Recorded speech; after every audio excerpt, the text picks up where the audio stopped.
Hi guys, welcome to this video in LibreOffice Calc. In this module, I want to go through some very basic ways to add up a list and create a list and some of the basic functionality that you get with LibreOffice Calc. So first of all, I'm going to type into one of these rectangles which are referred to as cells. With most spreadsheet packages, they're called cells. You can tell where you are on the sheet by looking in this top left-hand corner. It gives you the cell reference. So I'm in column B and I'm in row 4. Now I'm in A2 and it tells me there I'm in cell A2. I'm just going to type. You can type as normal. I'm going to press enter to come down a line and just type a couple of things like that. Car tax, gas, water. I'm pressing enter each time just to come down. Now, one of the things that you must do when you're typing is finish off. So I can't leave my cursor flashing there because according to the computer, you can see some of these things are grayed out. It means that he's waiting for me to finish this off. Now, I can do this in two ways. I can click this little tick. I can click out of it, or I can just press enter and come down one. Now it's finished, so these things are now active again. Another thing that catches people out is when you click onto a cell, say I want to make this cell bold, I can click on B for bold as you would expect in other programs, B for bold, and that would be bold. But this one isn't bold because I'm basically only doing it for that word in that cell. If I want all of these to be bold, I need to highlight it like that, and then I can click on B for bold, and then they'll all be bold. And I'll take that I, now they're all italic, off, now they're not. So you are basically formatting a cell or a list of cells like that. Now, I'll just do a couple more. So I'll put food and then bills. So I've got 6 items. And then I'm going to put some figures in the next column. Now you can see that these are not bold because I only did it for the first 4. So what I could do, I could highlight them both and click on B for them. Or I could do this though. On any one that's already bold, I can click on what's called the clone button, which is like a little paintbrush, and then that will let me clone that format and put it wherever I want. So I'm going to click on clone, and then I'm going to just wipe down those 2, and you can see there that it's copied that bold format.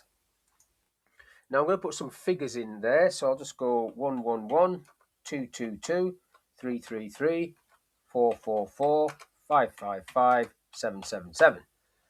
Now these are just numbers, but I want them to be in pounds. So what you have to do now is highlight them all. And up here you've got some tools that you can select. This little icon here will put that to currency for me. So you can see it's now set up in pounds, which is great. I can give this one a little title. So I'll just call this amount. Let's keep it fairly simple. And now I don't want it sitting there on the left when this is on the right. So I'm going to click on that and look at these alignment options here and just push that over so it's in the same line as that. These figures are also not bold, so I'll just make these bold to make it stand out a little bit like so. And I might want to sort of differentiate between these two cells here. So on the amount cell, if I click on that, I'm going to pick a color from this icon here, go for a little greeny color, probably a bit too dark, and then maybe I want to put colors on all of this or borders on all of this. Maybe I'll come down one because I'm going to do a total. If I come for this little box here, you can see that when I drop this arrow down, you've got all borders there. I can put that on, or outside borders, that is. I've got all borders, which is that one, I think. Yeah, that's all borders. And while it's highlighted, I'll have it like this. A little color, a different color. Let's go for a lighter color, orange, or whatever color that is. Orange, yeah, that's okay. I'll put a title there just to make it symmetrical. So item, and then I'll use, now if I use the clone feature there, that is going to make the word item over on the right, which I don't really want it to be. So I can do that. So I've got the colour and the bold, and then I'll just put that back to be left. Now down the bottom, I'm going to click into this cell and type the word total.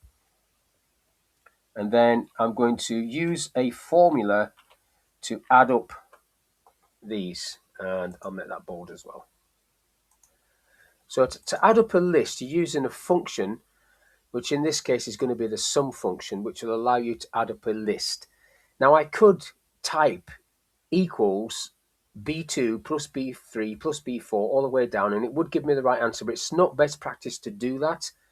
So to add up a list, you use the sum function, which is, this is a symbol for it, but if I drop this little arrow down, you can see that sum is the top option, and if I click on that, it's coming up with a list B2 to B7. So B2 is that one, down to B7. So that is right, and if it's correct, I'm going to click this little tick. You can also press enter.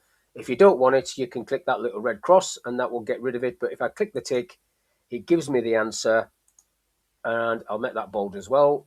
Now this is a dynamic formula, so if I change any of these, so if I put that one to 222, when I press enter, the bottom figure will recalculate to bring that up, and this is always going to give you the correct answer. I'm going to change the color on that slightly, just so it's not the same color as the one above, so you can see quite clearly there that that is the figures and that is the total.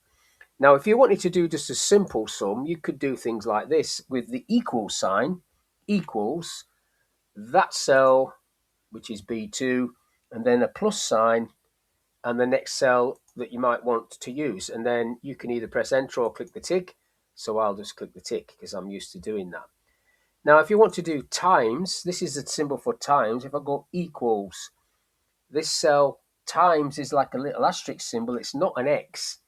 And I'll times it with that one, and then I'll tick that, and it'll give me the answer for that one. Quite a big number. Now the other one is divide. So again, start off with equals, click on the cell you want. Divide is the /, not a divide symbol as such, and then I'll go like that. That's going to be a bit of a weird number. If I tick that, there you go. And then the last one is minus. So again, the start point is equals. You click on, I'll do that one this way around. And then minus is just a little dash. And then you click on the cell you want. And then you click the tick. And then it will give you the answer. Now I could have gone plus several cells or minus several cells. It's not, you're not restricted to just 2 cells. But you don't want to be doing lots of pluses, like I said before, because you've got functions to add up, things like that. But I've got the option to do divide multiple times. But that's a basic example of how you can use calc.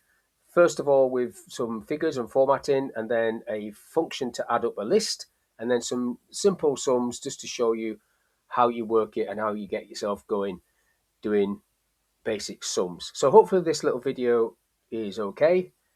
Thanks for your time. I'll catch you on the next one.